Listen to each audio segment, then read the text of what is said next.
Welcome to Free Principles Conversations with Christian McNeill, a series of conversations with Free Principles practitioners exploring a new explanation of how humans work. Insight into this understanding can help transform quality of life, relationships, and state of mind. Hello and welcome to another edition of Three Principles Conversations with me, Christian McNeill. And this week, I'm absolutely delighted to be joined by coach, writer, and various other titles, which he'll tell you more about, Jamie Smart. And before I hand it over to you, Jamie, I just want to remind or let our listeners or viewers know that Jamie is one of the people who introduced me to the principles. So I'm eternally grateful for that. I went on a course called something like Grow Your Business with Integrity. I didn't know it was going to be anything to do with the inside out understanding the principles or whatever we're calling it today. But it was, and it hit me like a train. And my life completely turned around on that day, which is now almost 15 years ago. And yeah, and what's interesting, it wasn't that the change was utterly complete and immediate on day one, but the trajectory massively shifted. Anyway, Jamie, over to you. Would you tell people a little bit about yourself, who you are, and what your business is called, and that sort of stuff? Yeah, sure. I'm Jimmy Smart. I'm a Sunday Times bestselling author. I'm a speaker. I'm a coach. I'm a teacher, and I'm passionate about sharing this understanding as a way to help people kind of wake up to who they really are and what they've got going for them. And I first stumbled across the principles in 2009, and I started having insights into it. My first insight was, oh, everything you've been looking for outside of you is already there within you. And what I mean by that isn't, cool shoes and wristwatches. I mean, uh, stuff like, peace of mind and well-being and mental health and clarity and presence and love and connection. I saw it all comes from within, and I'd read that in books before, but I suddenly grasped it for myself, and it started like you described, Christian. It started changing things immediately. And then my second insight into this understanding was, oh, the fact that a person is even aware, the fact that they can see, hear, and feel means they have this source of resilience and realization and transformation already there within them. It's there in everybody. And that had an immediate game changing impact on my work as a coach and as a trainer, because it suddenly made me so much more hopeful for my clients because I could see what they had going for them. Even if they couldn't see it, they didn't have to believe me that it was there, like, because I knew it was there whether they knew it or not. And I started seeing incredible results from that.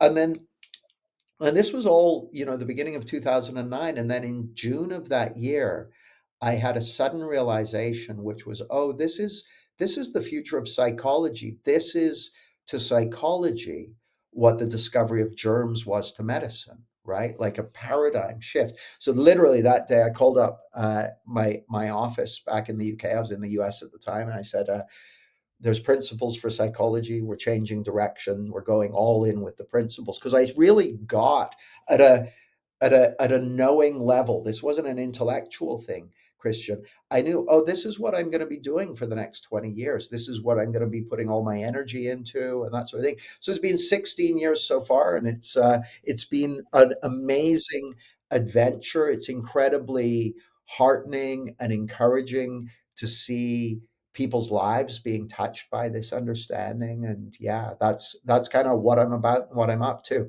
Um, and then, I've been growing a business and doing all that sort of thing. And then what I've seen over the last couple of years is I'm going to continue on that trajectory, but the rise of AI and various things, which we can get into, means it looks to me like it's never been more important to share this understanding and wake people up to who they really are. So that's kind of where I'm putting all my attention now. Oh, lovely, very cool. And there's a couple of things that you said there, which I love.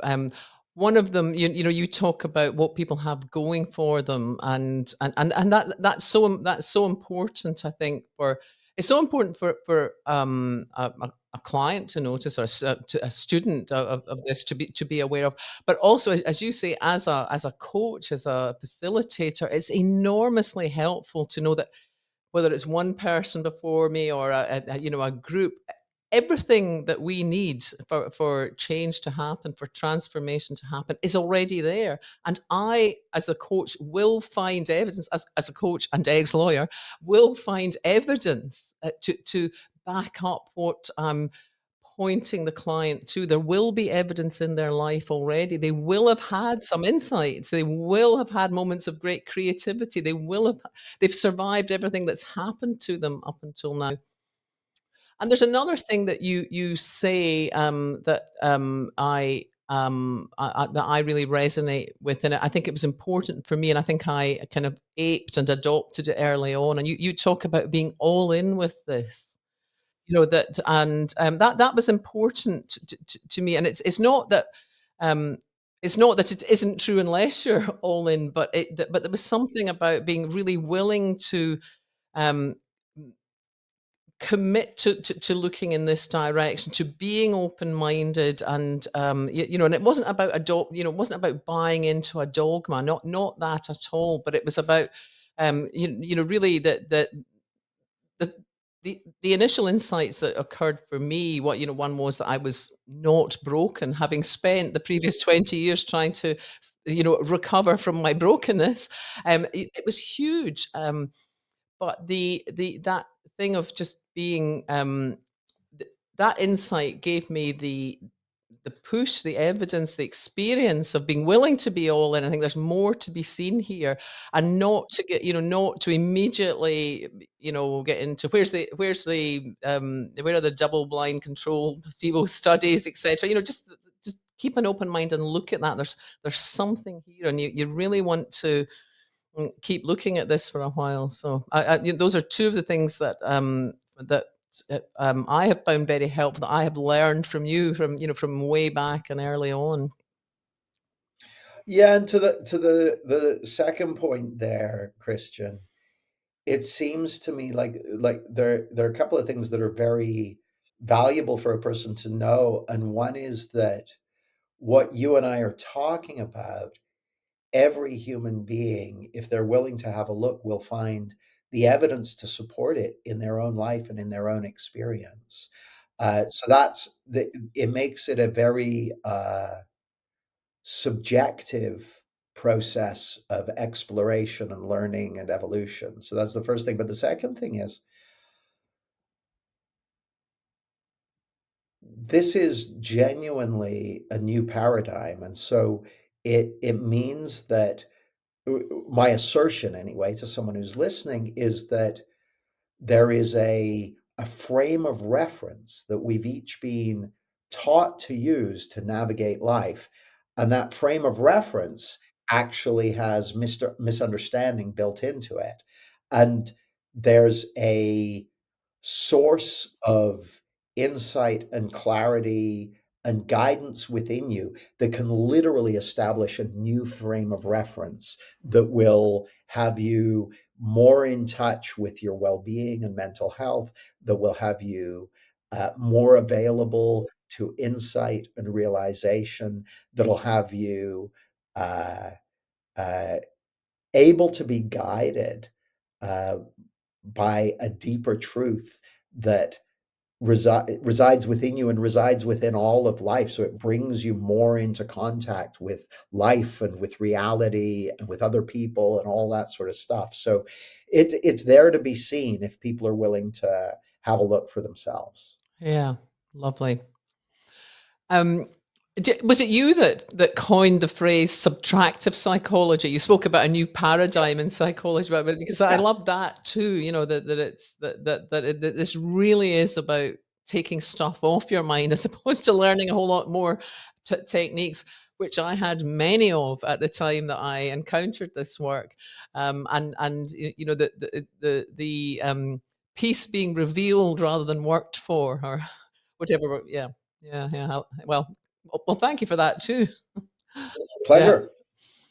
Um, One other thing I know that you've spoken about a lot, and you've referenced it today as well, but and, and and it's part of the motivation behind this podcast, is this whole idea of spread.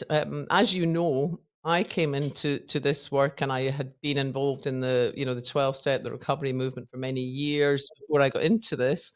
um, and I'm conscious that that had an enormous spread, through word of mouth, and it's always struck me that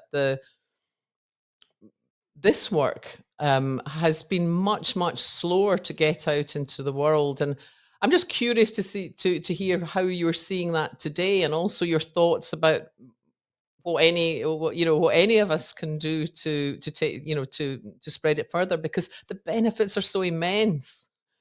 Yeah. I mean, there are a couple of things that occur to me. If I look at 12 step, and as you know, I've got a background in 12 step too. Um, I think one of the things that helped 12 step spread, and its original spread was with alcoholism, right?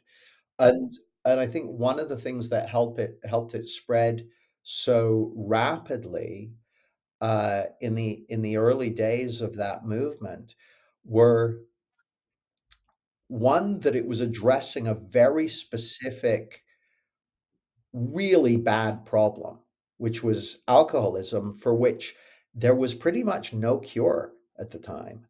And all of a sudden, here was something that people could do that would uh, help them recover from alcoholism. Like, that was a huge, like, binary. Before, there was nothing you could do about it but, get yourself locked in an insane asylum and hope for the best, or hope for a one in a million insight. And all of a sudden there was something you could do. But then here's the other piece of that: 12 step has a bunch of form on it.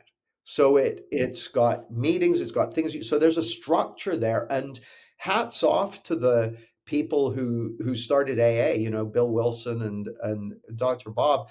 They, with the early members of that movement, evolved steps, evolved traditions, evolved something very, very in the world of form that people could do, and that had not a proselytizing built into it, but had a spreading mechanism built into it. So I can see why that's taken off and has spread so effectively. But here's the other thing that's interesting about it. Last I heard, and don't quote me on the numbers, but I know these are the right order of magnitude. The recovery rate for AA is about 4%, 3%. Like, it's small, a pretty small number. So while the spread of the form has been significant, the thing that's doing the heavy lifting is still insight and realization. And that's because a lot of attention is put on the form. The thing that's doing the heavy lifting isn't spreading with nearly the same uh, efficiency as the form is, right? And I think that's just the way of it, right? Like, I think that's the way of it with the principles too. Like, the understanding. People will read my book Clarity, and I go, "Oh, I get it. I'm feeling thought in the moment. Got it. Got it. Got it."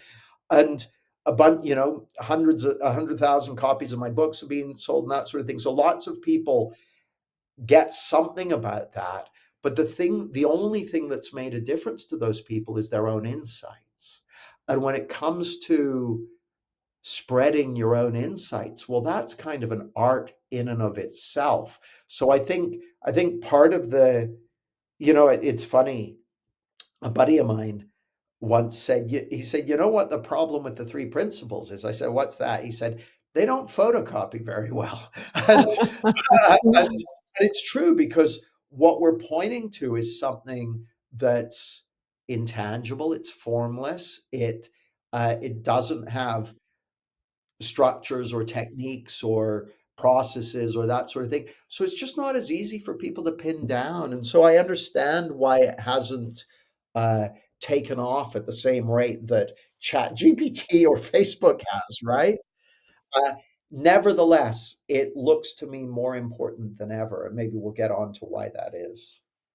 Yeah, I would like to get on to that, but first, there, there's something that you said in there about people can read your book or any book or my book or as I did. I actually came across the principles in around 1990 through Joe Bailey's book, The Serenity Principle. I knew there was something in it. I mean, I've always known that, but the thing that and obviously at that time there was no internet, there was no opportunity to kind of go deeper. There was a PO box that you could, but it was really not. I knew that I needed to sort of kind of there was more that I wasn't getting. And but one of the things that sort of got in the way for me, and this was my reading of Joe's book, because I think when I read it again, I missed something. But at that time, I knew that my problem was not so much what I knew I was thinking. And that one of the principles is that that our own thinking, our own processing is what is creating our reality. But I knew that my problem wasn't so much what I knew I was thinking, but why was I repeating patterns? Why was I making, shit choices over and over again, and or finding myself something? How did I get here? So I kind of knew that it was my, what I might term today, invisible thinking or subconscious beliefs that were giving me the greatest trouble in my life. And I'm curious, what are your thoughts on that? Yeah, that's just not how it looks. It's not how it looks No, to no, me, indeed. Mhm. Christian. It looks to me like it's our understanding of reality that's causing our problems. The issue isn't that we've got unconscious thinking. Of course we do. Like that, most of our conditioning took place before we knew what the word conditioning meant. So there's layers and layers of conditioning, but that's not the issue. The issue is we believe that the world works in a way that it does not work, and that we are something which we are actually not. And so even what you said, that our own thinking is creating a reality, I don't, that's not how it looks to me. It looks to me like we're living in the experience of the principle of thought. Now, the principle of thought is spiritual. The principle of thought is spiritual. And the principle of thought, this spiritual creative energy, is what creates our experience of reality. It's brought to life by the principle of consciousness. And it creates what we experience as an outside, right? Like I look around at the room that I'm in, and it looks like the walls in the room are outside. And then I look at my hands, and it looks like they're outside. I'm in here and they're outside. And I look at the world and the things I'm saying, and they seem like they're outside, but inside is spiritual. Inside is the principles. Inside is the truth and beauty of who you really are. Outside is everything else. Outside is thinking. Outside is conditioning. Outside is beliefs and concepts and ideas. Outside is bodies and the world and nature and all of that. But inside is spiritual. It's the principles. And it looks to me, Christian, like I had a very similar experience to yours. I read a book by Jack Pransky called Somebody Should Have Told Us. And I'm reading this book and I'm like, there's something in here, but I'm damned if I can figure out what the hell it is. But there's something. There's something. And and it was because what Jack, in my case, and uh, uh, the author of the Serenity Principle in your case was pointing to was something spiritual. And the thing that was monkeying with our intellect, monkeying with our thinking, was it was pointing to something that we recognize as true, but that we didn't have concepts and beliefs and ideas conjure with, and yet it was doing something for you.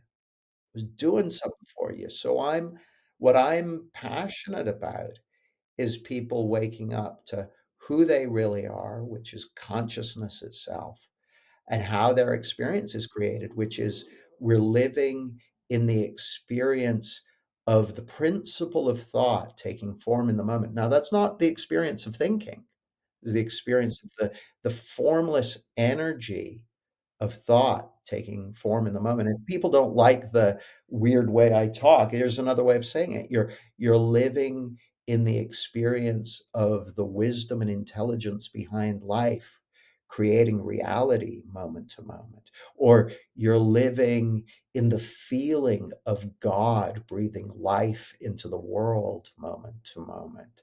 Like it's spiritual. It's spiritual.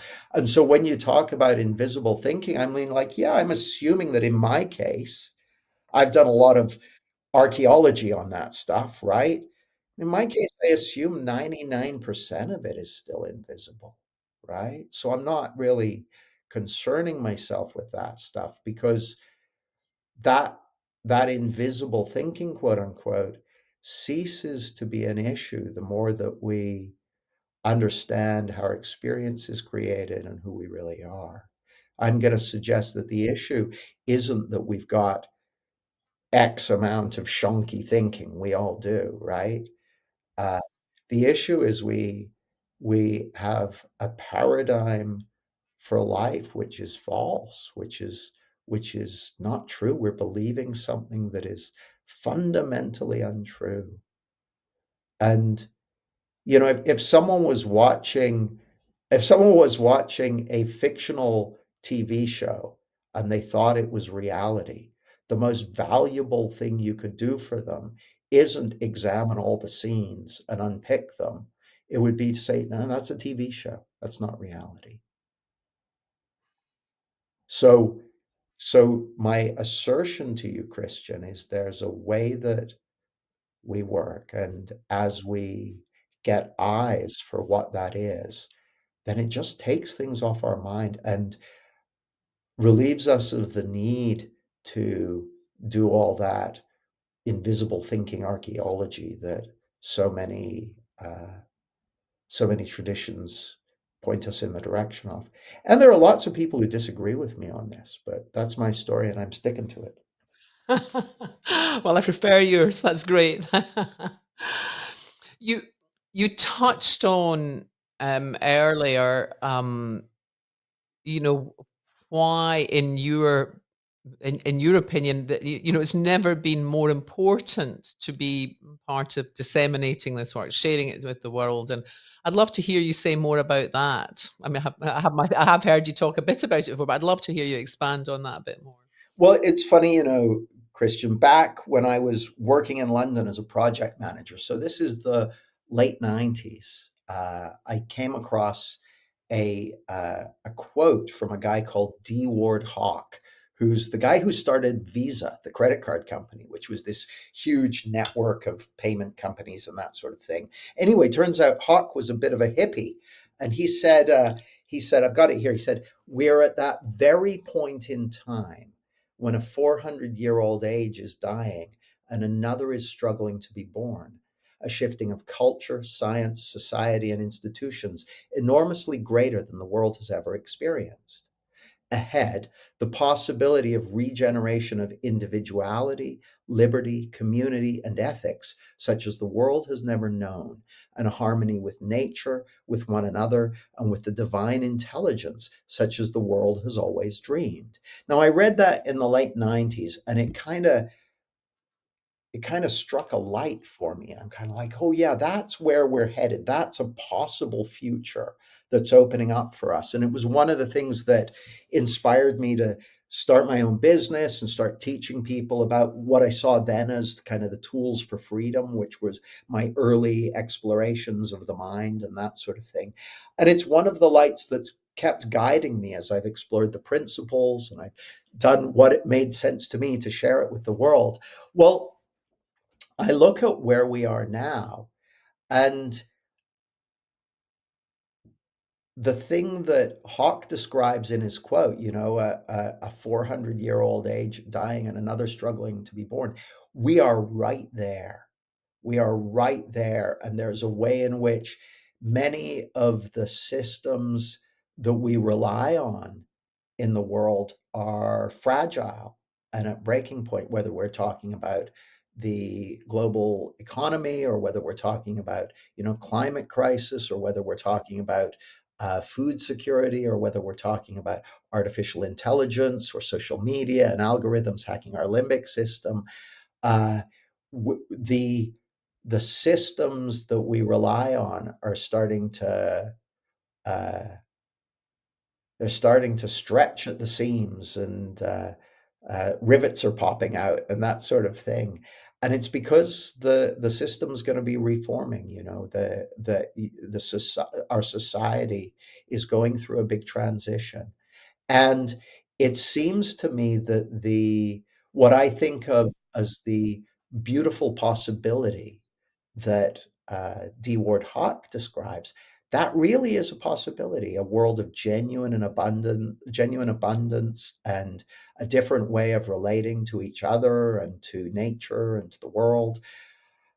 But it's not the default possibility. The default possibility is kind of techno feudalism or uh, internecine conflict or that sort of thing. And so it looks to me, in a world where AI is basically the human intellect on steroids, and the the systems that we have that are kind of reaching breaking point in the world at the moment, they're an expression of the best thinking we've got. They're an expression of our intellect. An AI is going to be able to do most of the skills and capabilities that humans can do, but it seems to me that the one thing that an AI is never going to be able to do is this. There's a quote by a guy called uh, Howard Thurman. He said, "Don't ask what the world needs. Ask what makes you come alive, then go do that. Because what the world needs is more people who have come alive." Well, it seems to me that as we head into these strange times that we're living through, the quote I read from D. Ward Hawk, that is a beautiful possibility, a better world that we can live into. And I believe it's going to take each of us to wake up to who we really are and do what we're called to do in the world as a way of aligning humanity's activities with the deeper wisdom and intelligence of life. So it's never looked more important to me. And in fact, there are three things that make it particularly important. One is the thing I just said about aligning our activities with the wisdom and intelligence of life. A second one is we're going through a humanitarian crisis in mental health. The impact of social media and digital technology and the polarization of society is having huge impact on people's mental health already. And I think the as AI gathers pace, it's going to drive a cart and horses through that. And so this understanding, it looks to me absolutely essential for supporting people through that humanitarian mental health crisis. And and then the other thing is just about people finding a sense of meaning and purpose. We're heading into a time when the kind of, if you think back to uh, when all farming was done kind of by hand and an ox pulling a plow and that sort of thing. Then Cyrus McCormack comes along with his reaping machine and can do the work of 15 men in an hour. What it took 15 men to do in a day, he could do it in an hour. And that transformed the world of farming. But it also meant lots of people didn't have work, and suddenly something that had provided meaning and purpose for generations was no longer available to them. Well, yeah, I was heading into London on a train the other day, and I was looking at all the office buildings that have been built. They're factories for knowledge work. And there's a way of seeing AI. I heard someone describe it as, imagine that we've discovered a continent with 100 billion people on it, all of them educated to PhD level and willing to work for free. That's AI. and it's gonna absolutely decimate knowledge work over probably the next 2 to 3 years. And we're gonna find millions of people suddenly at a loss for meaning and purpose in their lives. And these principles unerringly guide us to the source of meaning and purpose that is in the heart of every single human being. And so that's one of the most important reasons for people to find this, because in the past, we've looked to external structures in many ways to provide meaning and purpose for us. And that is not necessarily going to be here for everyone very soon. Great. I love all of that. And it reminds me, Jamie, of another thing that I've heard you say, um, which is that we are built for reality. And you can tell us more about precisely what you mean by it, but what I take from that is that when we subtract the fear mongering and the fantasies about the future and the regrets about the past and the comparisons with over there, that whatever is coming down the pipe, that I am built for it, you're built for it. We have the resources, and we don't need to know precisely what's coming down the pipe. But I don't know. Maybe I'm misquoting you or misrepresenting what you mean by that. No, I like it. I like the way you've put it. If you stop and think about it for a moment, Christian, the fact that we're even here having this conversation means that we've evolved from a long line of creatures stretching back to the dawn of creation, every single one of whom managed to survive until breeding age, hook up with someone at least once, and pass on their genetic material. So that's been happening for millions of years, and we're very much the leading edge of that. And so most of that ancestral history has been on a planet that's somewhat inhospitable, where most creatures, like 90% of creatures, get eaten before they reach breeding age. So there's been an incredible selection process and product development process, and we're the output of that. And so we are built for reality. What we're not built for is a fundamental misunderstanding, an illusion, a la la land about how the world works. And that la la land is reinforced by culture, by parents, by well-meaning friends and colleagues, by television shows, by the news, by the newspapers, and even by our own neurology. So you mentioned about going all in. The reason it seems so valuable to me to really make it a priority to focus on and learn this understanding is because the rest of our semantic environment is likely going to be pointing us in the direction of misunderstanding without meaning to. Like this is the most the longest running deception of all time. It's been in place for millennia, and we have the opportunity to see through it and see something more true and more clear and more nourishing and more aligned with who we really are as individuals and as a society and as a species. Jamie, wonderful. I'm noticing the time. We're out of time. Thank you so much. This has been really delightful for me, and I'm sure that anyone listening will find it really delightful. I really appreciate you making the time. Where's the easiest place for people to track you down if they want to learn more from you or about you? jamiesmart.com, JAMIESMART.com is my website. So everything's there. You can find me on the podcast network or on Amazon or on Facebook or Instagram or Twitter or YouTube. I'm all over the place. So metaphorically and literally. So yeah, but jamiesmart.com is the easiest central point for it. Lovely. Well, listen, thank you so much. I've really enjoyed the conversation. Very grateful, Yeah. and thank you. Thanks for inviting me, Christian.